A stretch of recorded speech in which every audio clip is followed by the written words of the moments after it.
Welcome back, students, to the next session of The Merchant of Venice. We had seen the discussion between Antonio and Bassanio. We continue from there.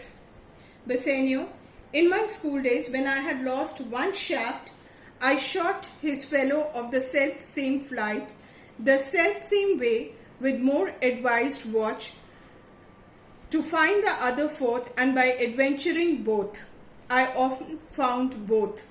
Bassanio here says that during my school days, when I had lost one arrow, while I was aiming at it, I shot the first one and lost the first shot of the arrow. And by risking the two arrows, that is after to find that I knew which direction I had sent it. So I had aimed the second arrow in the same direction. I recovered both the arrows. I tell you, this childhood's memories, they are the proof because what follows is quite innocent. That is, in these kind of adventures, what follow is the innocence of the child. I owe you much, and like a willful youth, that which I owe is lost. But if you please, to shoot another arrow that self way, which you did shoot the first, I do not doubt, as I will watch the aim, or to find both, or bring your latter hazard back again, and thankfully rest debtors for the first. So he says, I owe much to you in regard to whatever you've done for me. And like an obstinate young man, I have lost whatever I owe you. But if you give me another chance, that is, if you give me another loan to recover, I'll try to get back your first loan, and then I'll be so watchful that I will recover both for you. That is, I will compensate both the loans which I have lost it. I shall definitely be able to repay your second loan and remain your grateful debtor for the first one. We come to Antonio. You know me well, and herein spend but time to wind about my love with circumstance, and out of doubt you do me now more wrong in making question of my uttermost than if you had made waste of all I have. So Antonio here says that you know me pretty well enough, and you realize that the waste time by appealing to my love with indirect talks don't show this kind of expression, because you know that I have my full affection towards you. You wrong me more to think that I would not be ready to help you. You definitely wronged me with my thoughts, with my emotions, if you think that I may not be able to help you, because you may lose all that I possess. That is, you will lose whatever I have possessed till now. Then do but say to me what I should do, that in your knowledge may by me be done, and I am pressed unto it here. Therefore speak.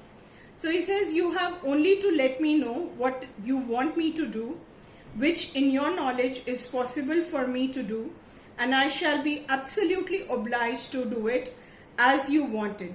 So please speak about it. Bassanio. In Belmont is a lady richly left, and she is fair and fairer than word. Of wondrous virtues, sometimes from her eyes, I did receive fair speechless messages. So he says that in Belmont there is a lady who has inherited great amount of wealth. She is beautiful, and more so due to her virtues, that is her character, her qualities. Sometimes I have received from her lovely eyes silent messages that she is in love with me. Her name is Portia, nothing undervalued to Cato's daughter Brutus, Portia. Nor is the wide world ignorant of her worth.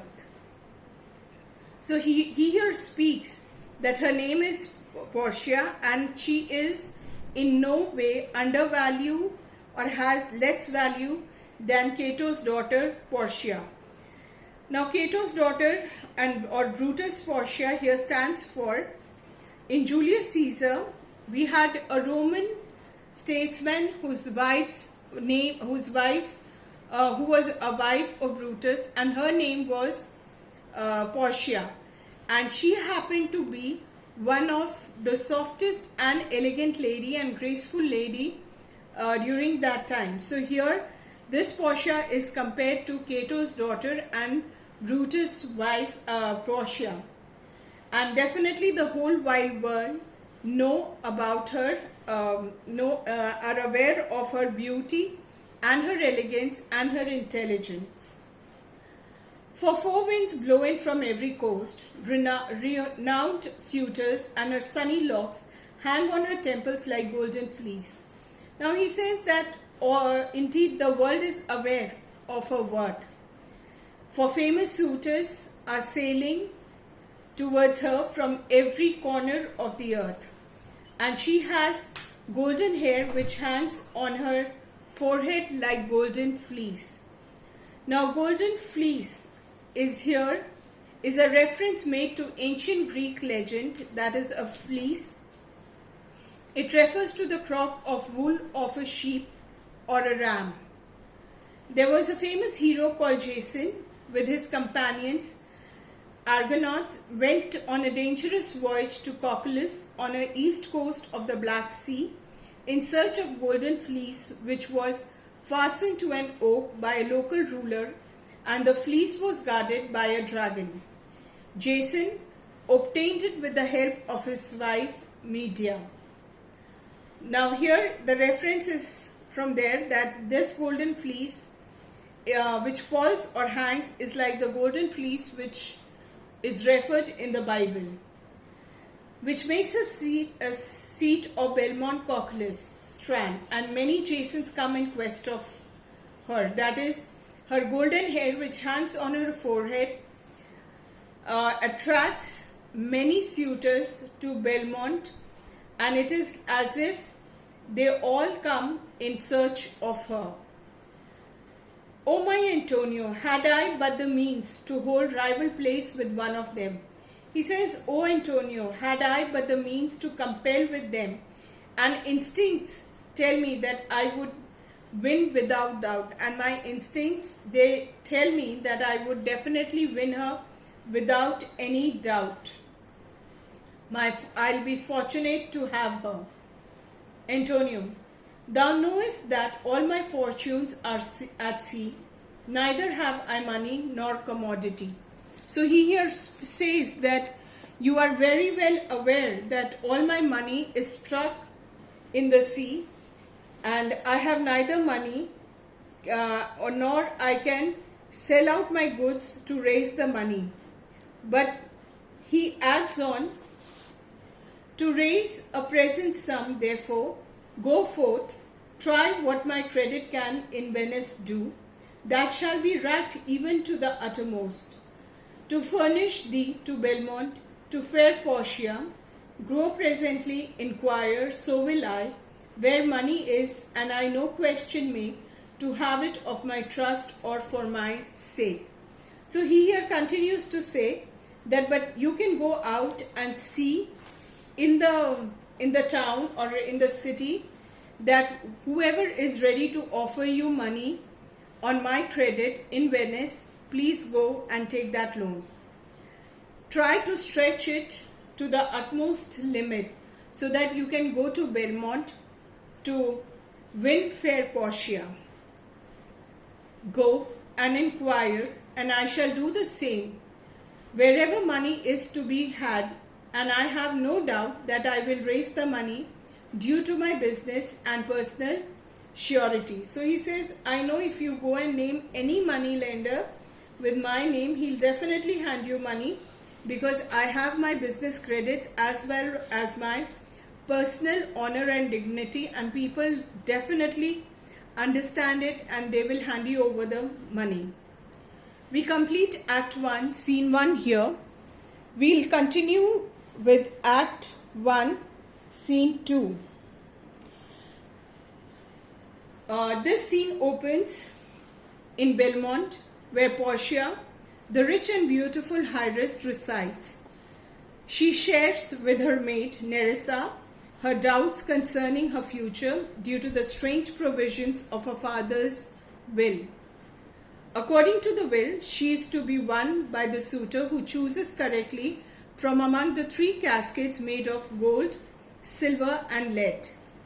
Portia ridicules the suitor who have come earlier to try their luck, showing her disapproval.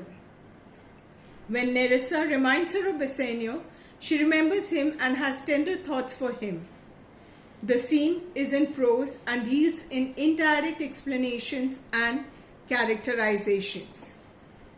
We have the scene which takes place in Belmont, a room in Portia's house. The 2 characters which are present there are Portia and Nerissa. Portia, by my troth, Nerissa, my little body is aweary of this great world.